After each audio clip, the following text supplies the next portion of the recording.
প্রিয় দর্শক, আমি এখন স্পিড বোটে আছি। বরিশাল লঞ্চঘাট থেকে রওনা দিয়েছি, যাব বলার ভেদুরিয়া ঘাটে। এখানে সময় লাগবে মোট ৪৫ মিনিট।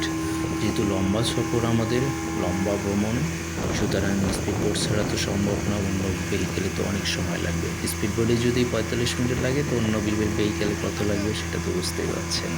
আর দেখেন কতটা স্পিডে স্পিড বোটটা যাচ্ছে, আর কীভাবে ঢেউ তৈরি করছে। আর ওই যে দুরন্ত গতিতে আরেকটা স্পিড বোট আসতেছে না, ওখানেও কিন্তু আমাদেরই লোকজন আছে। আর ওরা আমাদের স্পিড বোটটা যেহেতু আগে আসতেছে, ওরা চিৎকার চেঁচামেচি করতেছে তারাও আগে যাওয়ার জন্য। আমরা মোট 4টি স্পিড বোট রিজার্ভ করেছি। একটা সামনে চলে গেছে, আরেকটা আরও পিছনে আছে। তো আমি সবসময় কিন্তু জার্নিবাই বোট খুবই এনজয় করি, আমার কাছে খুবই ভালো লাগে। আপনাদের কাছে কেমন লাগে অবশ্যই আপনারা কমেন্ট করে জানাবেন।